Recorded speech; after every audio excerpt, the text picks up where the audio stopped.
I enjoy scaring people a lot. I enjoy suspense and action and thrills. And I enjoy comedy, I guess mainly the genres of films. I'm big on form and structure, and within a certain context doing certain things. The film I'm making now, Halloween, hopefully is a horror film, loaded with scares, suspense scares, hopefully not grisly or gory, but suspenseful, making people on the edge of their seats. Halloween night. A small American town. 15 years ago.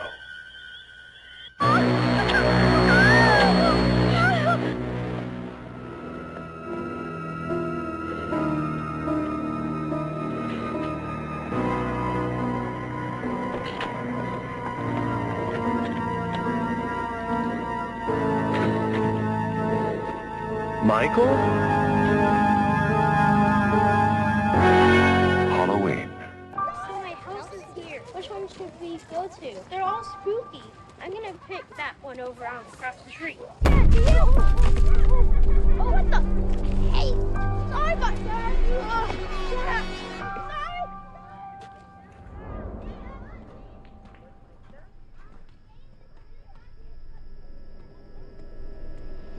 40 years ago, on Halloween night, Michael Myers murdered 3 people. I have prayed every night that he would escape.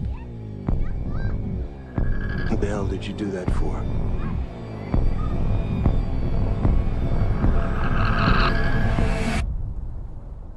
So I can kill him.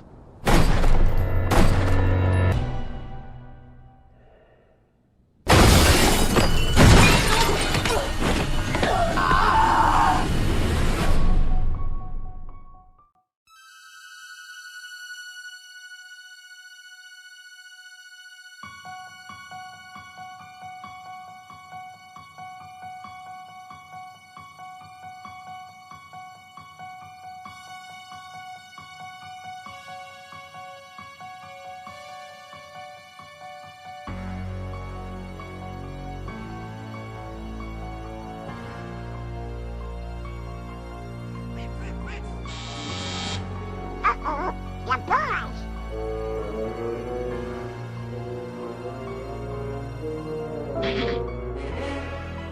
Hello, boys!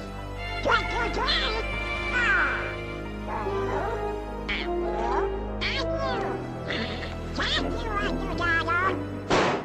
Halloween was becoming a pop culture phenomenon, a national festival attended by millions, celebrating the joys of scavenging for mass-produced candy. I loved Halloween when I was a kid. I participated in it. I loved the rituals of it.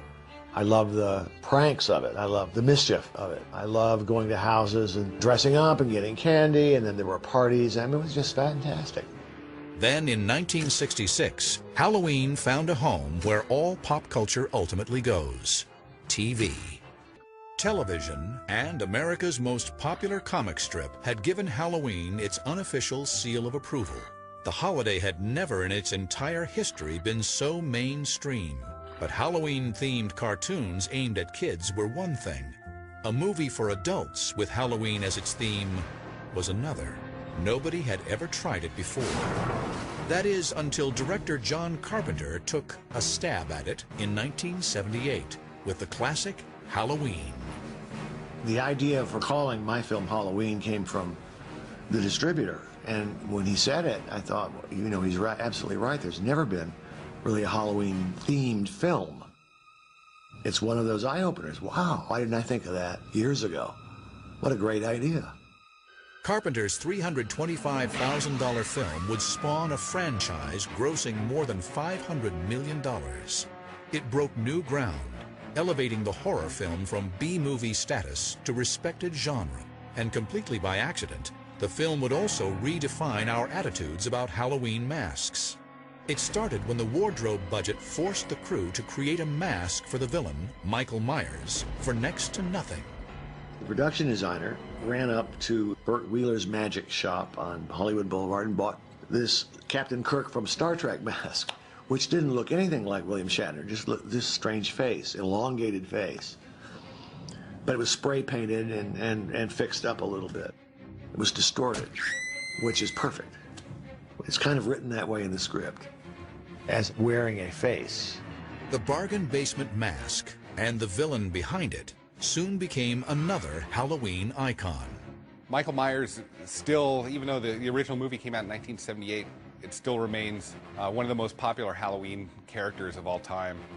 This idea of the masked stalker menacing young people at Halloween, it shifted the focus of Halloween away from ghosts and goblins to human villainy.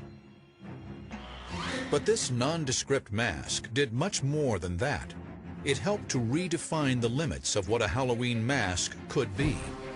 And it ushered in a new face of Halloween, one for a new millennium. Being such a Hitchcock fan, did the fact that Jamie Lee Curtis was Janet Leigh's daughter have anything at all to do with the casting? Deborah brought that up, thought that would be a great idea. Yeah. Isn't this cool? It was okay. She read for the part. She was absolutely fabulous. She was 18 years old? Yeah, 18 or 19, something like that. Maybe even younger, I'm not sure. So off we went. We made the film for nothing, for peanuts. We shot it in 20-some-odd days and got Donald Pleasance. Donald Pleasance was there for, was he there for 4 or 5 days, you know? You originally wanted Christopher Lee for that I tried part. Christopher Lee, I tried Peter Cushing, just because of the old Hammer films. They wouldn't hear of it. Really? They wouldn't hear of it. Didn't want to have anything to do with me. Peter Cushing's agent told us, Deborah Hill called him and asked him. He said, no, after Star Wars, they're making movies about him. He's not in a movie about something else. So I thought, okay. But Donald Pleasance was one of my favorite actors. I just loved his unique screen presence and ability to deliver lines. It's unexpected what he'll say or do. And you came up with a theme that's iconic now. And, it's been used in so many movies and television shows and the like. And now you hear that dung, dung, dung, dung, dung, dung, dung, dung, dung, and you get goosebumps. It's an iconic musical piece. I can't play that anymore. I used to be able to really, really fly with it. But you kept scoring over the years. Yeah, I did. So how many of your films you probably... Too many. Yeah, and in the last film I did, it was really hard. It was just, I was exhausted afterwards. This really takes another burst of energy, another creative voice to come in. And when I was young, it was easy. Right. And not so much anymore. Well, back to Halloween. Yeah. The movie's finished. Did you test screen it? No. It just came out. It was an independent movie, and it became the most successful independent movie of all time. Until Blair Witch. Until Blair Witch. Well, that's nice 20 years later. It was released regionally. It wasn't released nationally. So you couldn't do that opening day on Halloween everywhere in the country. It kind of came out on Thanksgiving. And it was bicycled around the country. And then they released it in L.A., and they moved it to San Diego, and they moved it here, there. So uniformly awful reviews. The movie's not scary. Until it finally really reached the East Coast. And there was a Village Voice review. And then that kind of turned things around. The more difficult genres to pull off are comedies and horror films because they require its timing. Dramas are the easiest. You usually have people talking to each other, and you can just shoot close-ups. Yeah. And creating a mood in horror films or creating the right mood in a comedy is hard.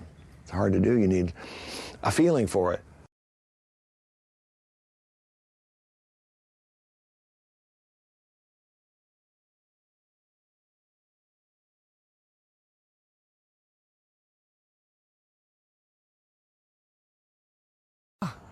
People call the original Halloween legendary, but it's just a movie. And taking this on was fun because we had such a talented director. And Jason is an expert at producing horror films, and I produced the music. And so what's to lose here? It's all going to work. You'll be scared if you come to see our movie, I promise you.